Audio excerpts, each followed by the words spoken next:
2014년 18세 소녀가 아일랜드에 입국하기 전 성폭행으로 원치 않는 임신을 하게 됐다며 낙태 수술을 요청했으나 거부당하자 단식 투쟁을 시작했습니다. 하지만 아일랜드 보건당국은 25주차에 반강제로 제왕절개 수술을 명령해 미숙아로 태어난 아이를 보호기관에 넘겼습니다.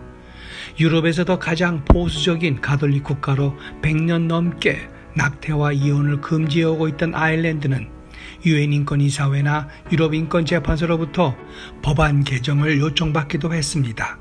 이에 낙태 합법화에 대한 국민투표를 3차례 치렀지만 모두 반대했습니다. 이 때문에 낙태를 원하는 많은 여성들은 수술을 받기 위해 영국을 비롯한 이웃나라로 나가야만 했습니다. 그러다가 2012년 낙태 거부로 중절수술을 못해 폐혈증으로 사망한 여성의 사건이 발생했습니다. 31세 여성이 임신 17주째 심한 복통을 호소하면서 한 대학병원을 찾았지만 불법 이유라는 이유로 수술을 거부당했다가 일주일 후 태아가 유산되고 나서야 수술을 했으나 폐혈증이 악화돼 사망한 것입니다. 이 사건을 계기로 낙태 합법화 논란이 재점화되면서 산모가 생명에 위협을 받고 있을 경우에 한해서만 제한적으로 허용했던 낙태가 결국 2018년 국민투표에서 전면 합법화됐습니다. 세계 어느 나라든 낙태는 항상 논쟁의 중심에 서 있습니다. 칠레 등 가톨릭 성향이 강한 국가에서는 특별한 경우를 빼면 낙태를 허용하지 않습니다. 반면에 독일과 프랑스는 임신 12주, 스웨덴은 임신 18주 내에는 조건 없이 낙태가 가능하도록 규정하고 있습니다. 미국에서는 1973년 획기적인 전기를 맞았습니다.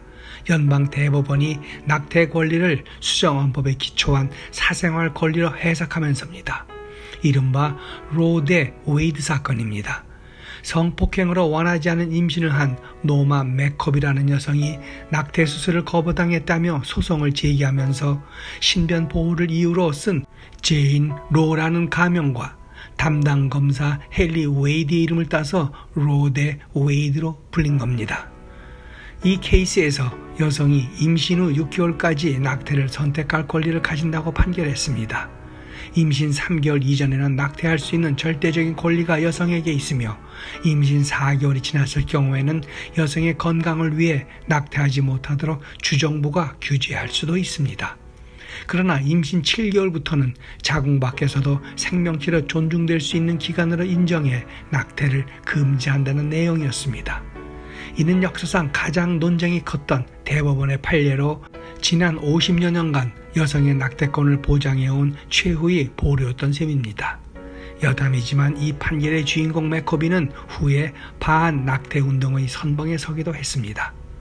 그런데 이 판결이 곧 폐기될 위기에 처하자 미국 사회가 발칵 뒤집히고 있습니다. 로 대 웨이드 판결은 처음부터 완전히 잘못됐다는 내용의 대법원 의견서가 이달 초 유출되면서입니다. 대법원장이 최종 결정이 아니다라고 진화에 나섰지만 시작부터 잘못된 판결이라고 한 결정이 바뀌기는 어려워 보입니다. 이 조짐은 이미 예고되어 왔습니다.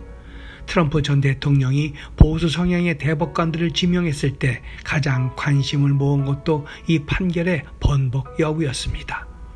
임기 중 보수 성향 대법원 3명을 임명하며 대법원의 균형이 보수 6, 진보 3으로 되었습니다.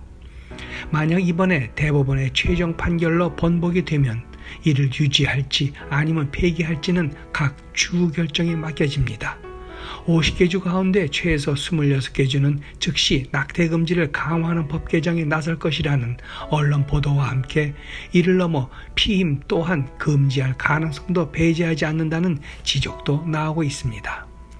이런 가운데 점점 보수화되는 대법원과는 달리 여론은 낙태 허용을 지지하는 쪽입니다.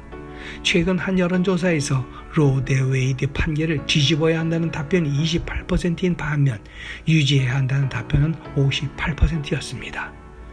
낙태는 미국의 보수와 진보가 가장 치열하게 맞붙어온 논쟁거리입니다. 대법원 결정에 따라 이에 맞서 온몸에 당신 것이 아니다, not your body 라고 써붙인 여성과 낙태 찬성론자들은 또다시 거리로 나설 준비를 하고 있는 가운데 여성운동의 대모인 글로리아 스타이넘은 내 몸에 대한 결정권이 없다면 민주주의도 없다.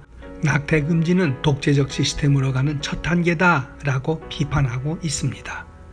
임산부의 결정권을 존중해야 한다는 프로 초이스와 태아의 생명을 존중해야 한다는 프로 라이프의 다툼은 올 가을 중간선거, 차기 대통령 선거는 물론 더 나아가 먼 미래까지 지속적인 이슈가 될 것입니다. 이는 철학적, 윤리적 논쟁인 동시에 현실적 고민이 따르는 문제이기 때문입니다. 여러분께서는 어떻게 생각하십니까? 오늘의 영상은 여기까지입니다. 고맙습니다.